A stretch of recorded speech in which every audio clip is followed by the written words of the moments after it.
Hello, everybody. This is Tim here again. Figured I'd go ahead and drop off with another movie review. It's been a little bit since I've done a movie review. I've also been doing tribute videos for a while, but I figured I'd do a movie review of two films, which I do enjoy.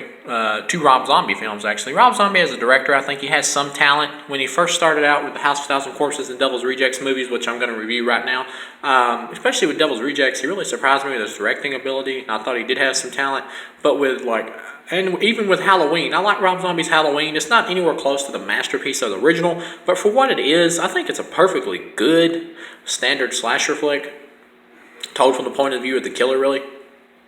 Rob Zombie's Lords of Halloween 2 is pretty bad. The unrated cut of Halloween 2, I think, is passable. Lords of Salem, I also think, is passable. And then he pretty much let me down with both those movies. Actually, I don't mind his Haunted World of El Super Beasto movie. It's pretty much nothing but dick jokes and stoner jokes. I actually don't mind that one. And his 31, a lot of people don't like 31. I actually didn't mind it. I thought it was more of a return to House of a Thousand Corpses. I thought it was like all right. I could stand that one. But yeah, his first two flicks here, House of a Thousand Corpses and Devil's Rejects. House of a Thousand, they're clearly inspired by Texas Chainsaw Massacre 1 and 2, especially the House of a Thousand Corpses. It's pretty much a Texas Chainsaw Massacre movie, really, except there's no Leatherface, and it's more psychedelic. It's pretty much Rob Zombie's throwback to 70s, more grunge, type horror, psychedelic stuff. Pretty much you got your group of kids who go the wrong way. They end up at this house where they shouldn't be, and they get tortured by the killers and eventually die. You got Bill Moseley here playing Otis. He does a great job. He's pretty much the highlight and the standout of the film. Sherry Moon Zombie, who's hot as all hell in this film, does a good job as well. She's not a great actor, but she does a good job playing psychos. She's good here as Baby. And I love the colorfulness of this film also. It's not a great movie. It does have kind of a predictable ending to it. And there's this character named Dr. Satan at the end who all at once pops up and makes the movie even more outrageous at the end. When the kids go in this like big underground catacomb or whatever, it makes the movie even more outrageous. And I think Rob Zombie has said he regrets that part. But at the same time, I kind of enjoy it because it's just so over the top by that point that I couldn't help but enjoy it. To some extent, because it just got so bizarre and so wacky that I just couldn't help but see the fun in it. But yeah, the kids in the movie are pretty much the problem with the film. They're kind of forgettable. Then you got Captain Spaulding, played by Sid Haig, who does a good job, but he's hardly in the film, only in the beginning and the ending. And it's a pretty hilarious opening where he's being robbed, and he keeps saying, "F your sister" to the criminals or whatever, "F your grandma, take some fried chicken," and he ends up shooting the guy, and he says, "Most of all, F you." That was pretty funny.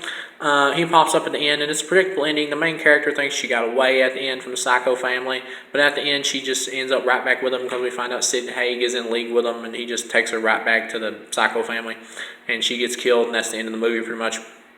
You got two cops in the movie, one played by Tom Tolles, I believe. They do a good job as well. The other one's played by Walton Goggins, who's pretty hilarious. I like this actor. His death is pretty cool in the way it's shot, how it's elongated. That was pretty cool. But the way he gets took out is kind of stupid. He's a cop, and he's standing there in the middle of the yard with a gun, and Bill Moseley is coming out there with a gun, and you can he's like yelling "freeze," and he's like way away from Walter Goggins too. He's like pretty far away, and Walter Goggins has a gun too. All he literally has to do is duck or turn around and start shooting at Bill Moseley, and he could probably kill Bill Moseley as well. Even if Bill Moseley manages to kill him, they'd probably take each other out. But he just freezes and drops his gun like a big old puss or something. Really doesn't make much sense. That's one part of the movie I had a problem with. Other than that, the movie's pretty much like a Texas Chainsaw Massacre tribute for most of it, except a much more wackier version in the vein of Texas Chainsaw Part 2. It's a good film. It has a predictable ending, but all in all, it's a good, entertaining film, and I definitely recommend it. And the special features are hilarious on the DVD because you got like the Sherry Moon Zombie and Bill Moseley making knock-knock jokes the whole time. It's pretty damn funny. It's a good film. Good 70s throwback horror flick if you like that kind of stuff. And a pretty good Halloween watch. Devil's Rejects is the better film. Devil's Rejects is an interesting one because it's not even really a horror film. It's more of a road revenge, like Bonnie and Clyde type flick. There's one torture scene in a motel where Bill Moseley and Sherry Moon Zombie, Otis and Baby is their characters' names, where they torture this traveling band or whatever. And that's pretty much the only horror scene in the movie. And honestly, that kind of took me out of the movie a little bit because the torture gets to be a little bit much in that scene. And it's not because I have a problem with torture in movies or whatever, just because the whole movie plays more like a crime flick. That just feels, kind of out of place.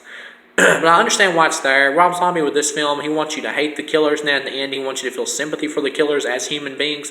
Pretty much, you got the sheriff in the film who's crazy. His brother was killed. Sorry about that.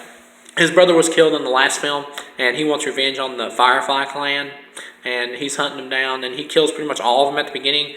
And he, no Dr. Satan in this film, wisely, because he wouldn't have fit the tone of this film, and he wasn't a deleted scene. He was took out by Rob, and I understand why. But anyway, and Sheriff Waddell, Jim Forsyth, I think is his name, and he's hunting down the Firefly clan.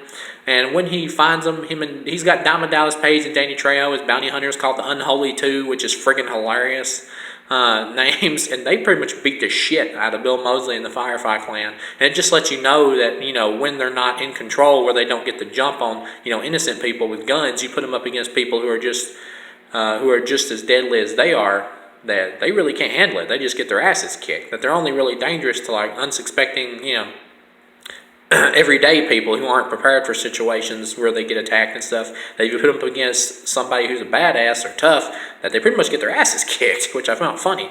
And they're getting tortured to death by the sheriff, and he pretty much crucifies Bill Moseley and everything. And this is when the movie turns and the sheriff becomes the villain. One thing I don't buy is that towards the end of the torture, he pretty much lets Sheri Moon Zombie go so he can hunt her down and kill her.